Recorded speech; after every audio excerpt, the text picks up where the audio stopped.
If there are any young people here watching, right, you are going to be the future of Hong Kong. Yes. Do you want a Hong Kong that is going to be prosperous, or do you want a Hong Kong that's going to fail? It's in your hand. Before starting our show, please remember to watch our videos and subscribe to our channel. Do you know any Hong Kong youngsters that before wanting to become a police officer and now they are giving up on this dream job? Actually, if I may take you back to the time when I joined the police force, there was a Chinese saying, if you are a good son in the family, you would not join the police. In Chinese, it's 好仔唔當差 in those days, especially when the society is really bad, huge problem with corruption. So in those days, there were pressures for youngsters to join the police force or other government or discipline services. Nowadays, of course, the situation is more acute, more serious because of the impact of what's been happening in Hong Kong over the past year or so. I also heard from some young guys that the situation actually make them more determined to join the police force. They realize that they are part of Hong Kong. They are the young guys who the Hong Kong police and the Hong Kong government and the Hong Kong community need their help to maintain the law and order situation in Hong Kong. And how about you, Dominic? Yeah, I've heard a lot of people, who, as Mr. Tang has just said, join the police force because of of all the riots that happened last year. They feel like they have this responsibility to protect Hong Kong City, and so they became part of the police force. And I think that's great because now we have always thought like all young people support the opposition, but that is not true. Because I look at my YouTube data, right? Assuming all my audiences are those that are relatively normal and like peaceful, not radicals, right?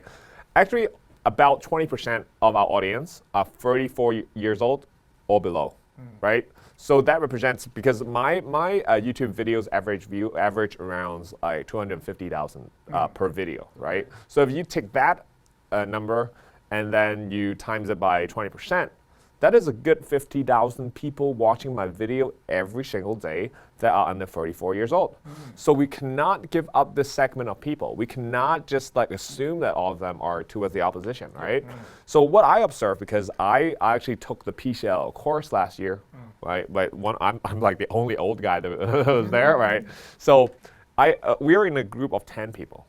What I observe is outside, within that group of 10 people, actually about one or two person have shared the same view as we do, right? Obviously, they're not going to voice out because they're afraid that 7 or 8 people are going to speak against them. So we have this responsibility to group these people together, whether it be like the police force, and I think the police force has been doing a great job at the Facebook, social media.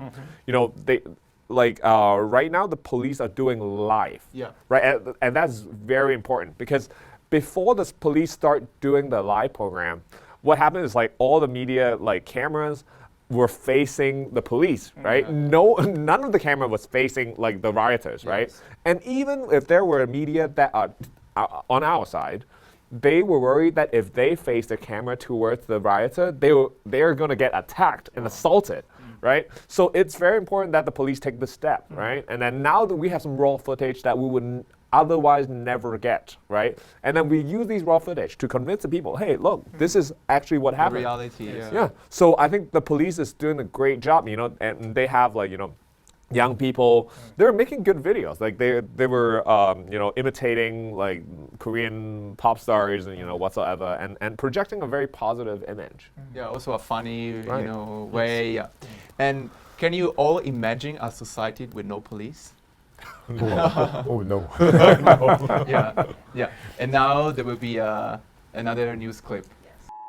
This is not a test. This is your emergency broadcast system announcing the commencement of the annual purge sanctioned by the U.S. government. Weapons of class 4 and lower have been authorized for use during the purge. All other weapons are restricted. Government officials of ranking 10 have been granted immunity from the purge and shall not be harmed. Commencing at the siren, any and all crime, including murder, will be legal for 12 continuous hours. Police, fire, and emergency medical services will be unavailable until tomorrow morning at 7 a.m. when the purge concludes. Blessed be our new founding fathers and America, a nation reborn. May God be with you all.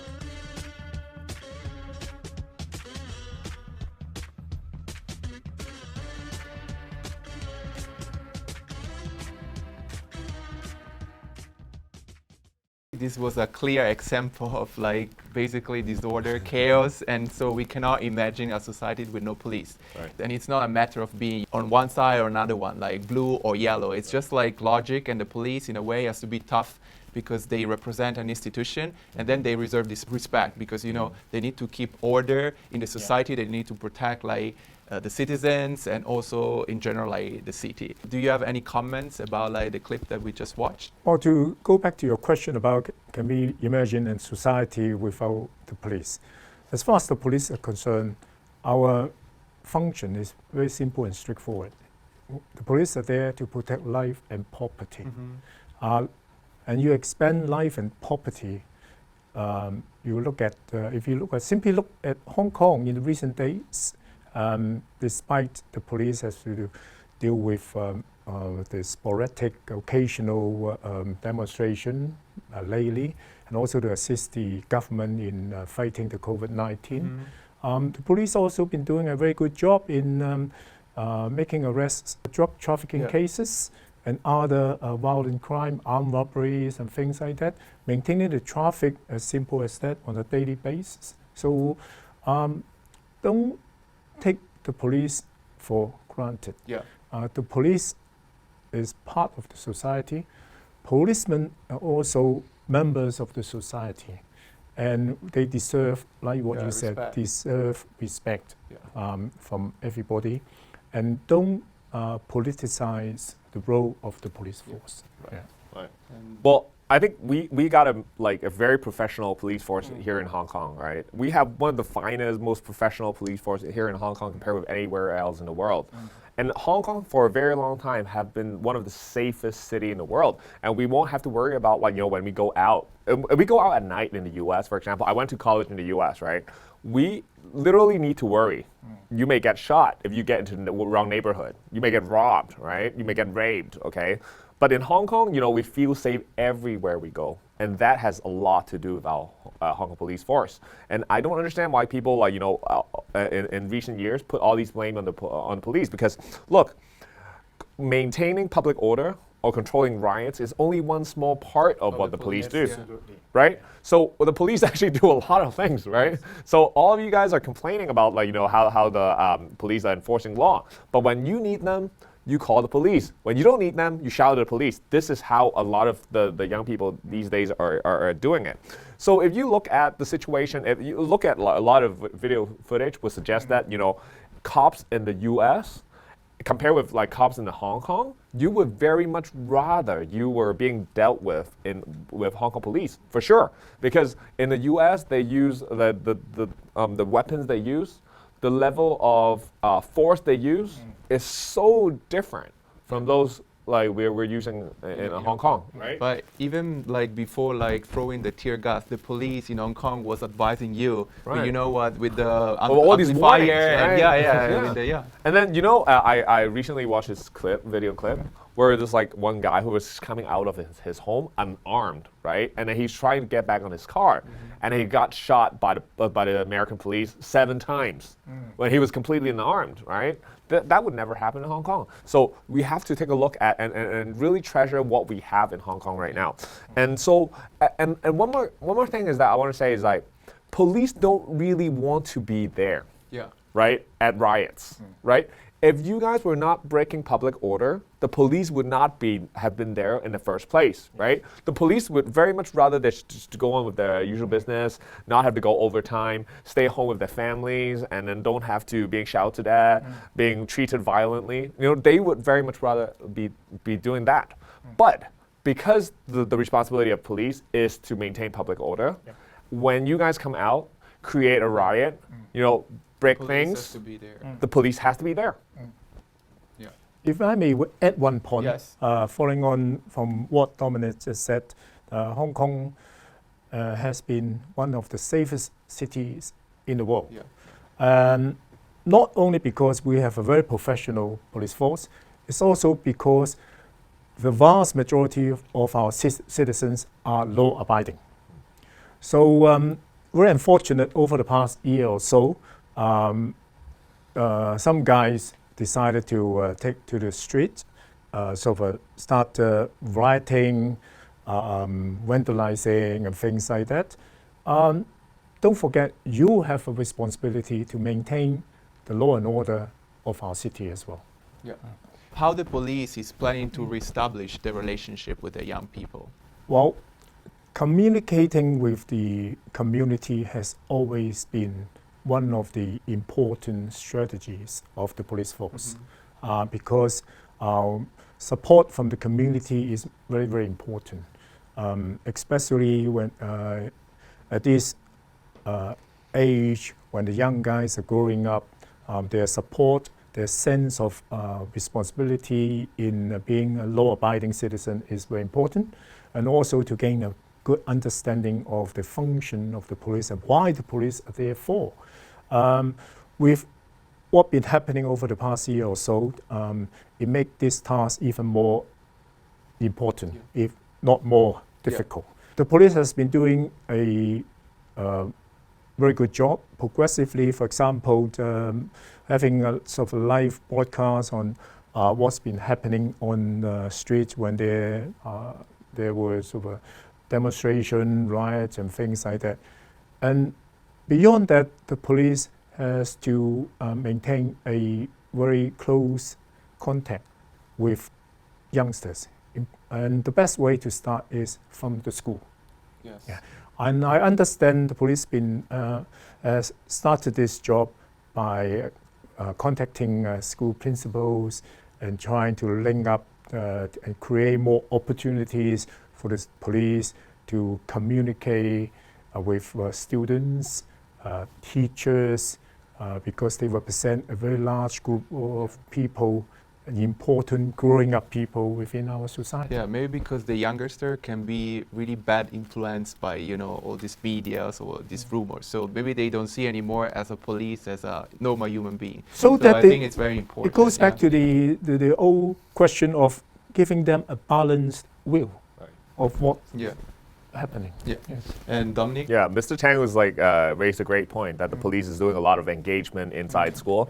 And so education is definitely very important. So that has to do with what the police force can do in extracurricularly. And but on the other end, we also need to reform our education. Because when we look at the curriculum of some schools, they are misinforming the students about the responsibility of police, about what the police has been doing. We have seen curriculum that were just basically blatantly bad-mouthing the police. And that has to be corrected. The Education Bureau had to step in. If they see something like that, they have to change. They cannot allow the teacher to teach whatever they want, right? And that has happened over and over again in the past year. And it's been exposed because of this coronavirus that a lot of students now have to take classes on Zoom so their parents find out what they're being taught at school. But imagine if there were no coronavirus.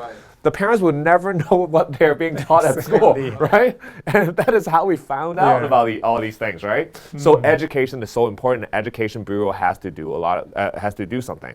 And the other thing is about the media, right? Well, now, while we are trying to be influencer, we're trying to work on YouTube, we're trying to stop rumors and Facebook, so on and so forth. But mainstream media, it remains a very important part of the whole media game, right?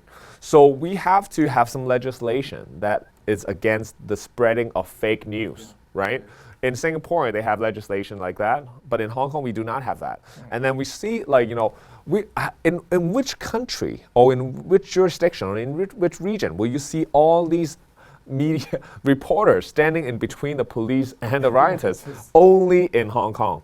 And that has to do with how easy it is for them to get a license, of being a press member. So we have to take back that power from this the Journalist Association to the hand of the government, right? In the colonial days, in fact, the News Bureau of the Hong Kong government have that ability to give out these passes, right? So why are we not doing now, right? So I think education and media is something that we need to work on. Yeah. What do you want to say to the Hong Kong youngsters and how to change the stereotypes of certain people, especially on the police? Nowadays, we all spend more time on our cell phone than talking to people around you, your parents, your friends, etc., etc. which is good in a way that information are going through very, very quickly. So you know more about what's been happening around you. But they may only be only one side of the story. Or even if they give you both sides of the story, as a recipient, you watch, you listen, that's not enough. You have to think as well. Think logically and rationally, and also bearing in mind your personal responsibility. Don't just think about your personal rights. We all have rights, but we all have responsibility. In this respect, I'm talking about to observe the law, to be a law-abiding citizen, to help and work together to build Hong Kong. It hurts to see a lot of these young people risking the future and doing these law-breaking activity when they're being encouraged by pandemocrats, politicians, and mainstream media also play a part in romanticizing all these acts. But what you don't see is these politicians' son being arrested. You only see these young people who are without good family backgrounds being arrested, without any legal support and so forth. You've never seen. Why do we not see Jimmy Lai's son on the street, right? Why do we never see Martin Lee's son on the street, right? But they are the people that are encouraging the young people today to come out. This is the main problem. If there are any young people here watching, all right, you are going to be the future of Hong Kong. Yes. Do you want a Hong Kong that is going to be prosperous, or do you want a Hong Kong that's going to fail? It's in your hand. You do not want to break this home of yours, and you do not want to break this future of yours. This is the end of our show. Please remind to watch our videos and subscribe to our own channel. And I want to thank again Mr. Tang and Dominic Lee to be part of our show. We also have a slogan. We say, through dots we connect. Can you say for us? Sure. Through dots we connect. Through dots we connect. Yeah, and also I want to remind to anybody who does not agree with today's opinion or also with our previous opinion to challenge us and to take part of our show.